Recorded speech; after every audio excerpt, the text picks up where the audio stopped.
साथियों, त्रिया चरित्र क्या होता है और त्रिया चरित्र किसे कहते हैं, इस बात को आप लोग बहुत ध्यान पूर्वक सुने और समझ लें, क्योंकि जीवन में इस समय केवल आपको सबसे बड़ी गराह त्रिया चरित्र की ही। त्रिया चरित्र की ऐसी स्थितियां आजकल हो गई हैं कि ये वैसे तो इनको ज्ञान ऊपर वाले ने ही नहीं दिया है। क्यों और कैसे नहीं दिया है, ये मैं नहीं कह रहा हूं, नहीं तो मेरे ऊपर लोग नाराज हो।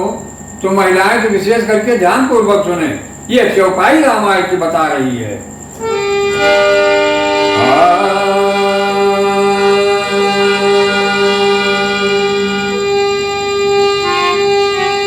हरे पुरुष प्रताप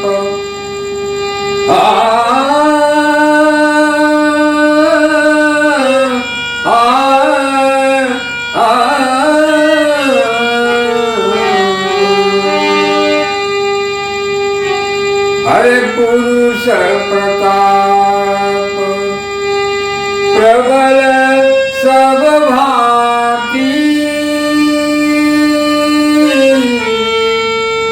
पुरुष प्रताप प्रबल सब भांति, अबला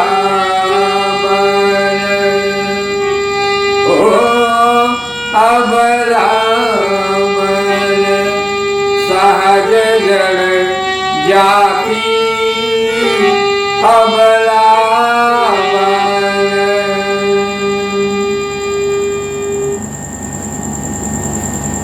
हमारे शास्त्रों में जो बातें दी गई हैं, ये अनर्गल नहीं है।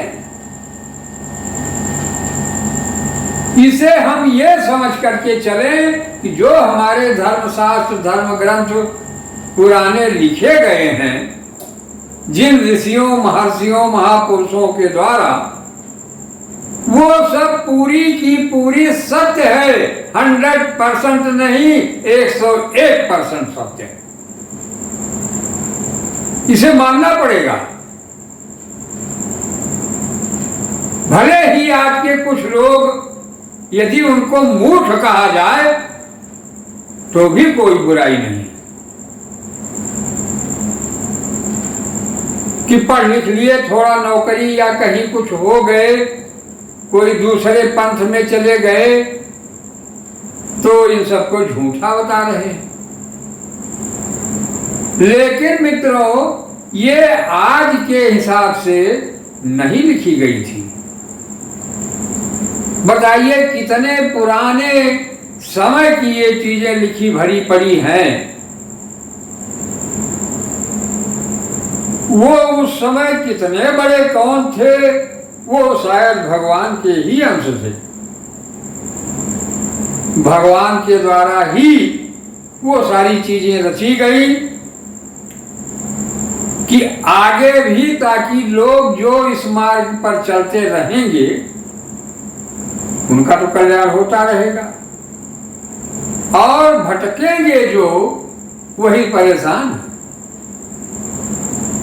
अब परेशान किस चीजों से है? सबसे पहले तो शारीरिक परेशानी।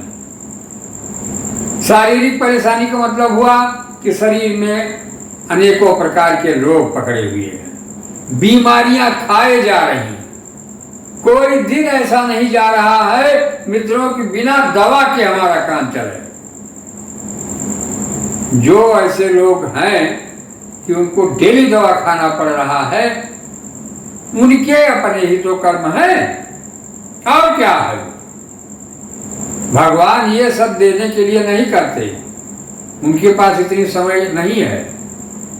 वो तो सब निर्धारित कर दिए हैं कि आपने यहाँ से रास्ता पकड़ा कि हमें बॉम्बे जाना है, तो बॉम्बे की तरफ क्वालिटी सुविधा में आप जाएंगे, मार्ग पे चलेंगे तभी पहुंचेंगे। आपने कलकत्ता की तरफ चल दिया तो कैसे वहां जा पाओगे भाई, आपको बाधा ही बाधा है।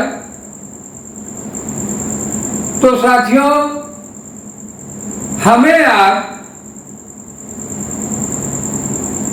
जीवन में अभी आपने एक चौपाई सुना, रामायण में लिखा है कि पुरुष प्रताप प्रबल सब भांति और अबला अबल सहज जड़ जाति। इनको जड़ कहा गया। ऐसा क्यों कहा गया?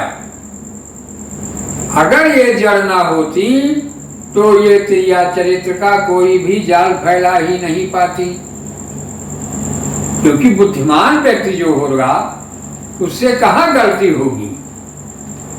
कहीं कोई चूक हो गई वो बात अलग है, छोटी मोटी बात, लेकिन बुद्धिमान तो हमेशा बुद्धि के प्रयोग के द्वारा ही हर कार्य करेगा। उसका कहीं कोई गड़बड़ नहीं होना चाहिए। तो त्रिया चरित्र उसे कहते हैं कि उनके मन में कुछ और है और कर्म में कुछ और है। वो हमारे आपके साथ बनी है, लेकिन अंदर से उनको देखो तो कहीं संपर्क उनका मन चंचल बना हुआ है। वो इससे भी मिलना, उससे भी मिल जाता, ये हो जाता।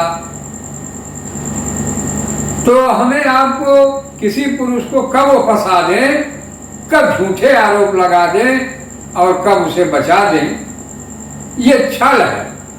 एक प्रकार से छल कपट इसे ही कहा जाता है। तो त्रिया चरित्र जो है उसको यहां तक भी बताया गया है शास्त्रों ने,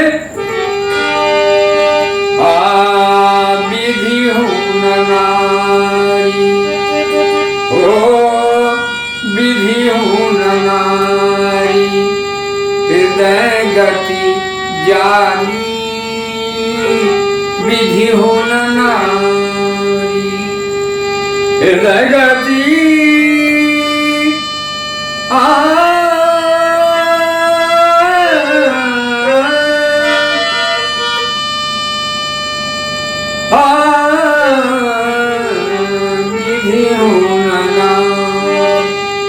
हृदय गति जानी, विधि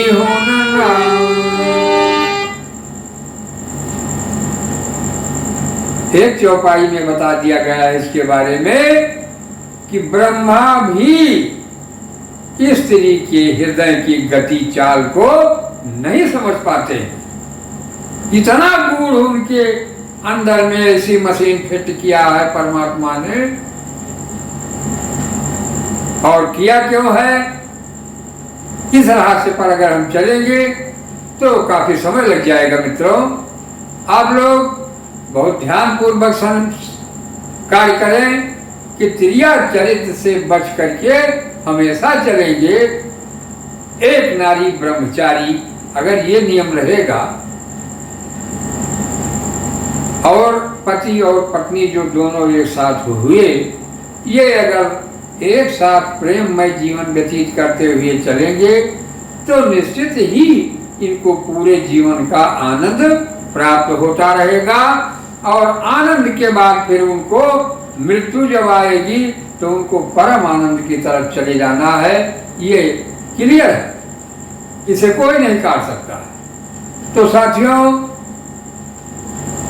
त्रिया चरित्र से बचना ये महापुरुष या बुद्धिमान पुरुषों का कार्य है। यदि आप बुद्धिमान हैं तो आप होशियार स्वयं हो जाएं।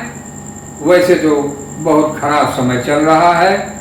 इस घोर कलकाल में जो बच जाए उस पर समझो ईश्वर की कृपा ही है। तो मित्रों, ये वीडियो हमारा कैसा लगा आप लोग हमें कमेंट के माध्यम से जरूर बताएं।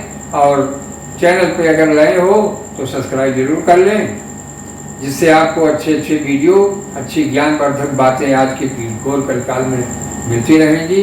मित्रों, जय श्री राम, जय हनुमत लाल।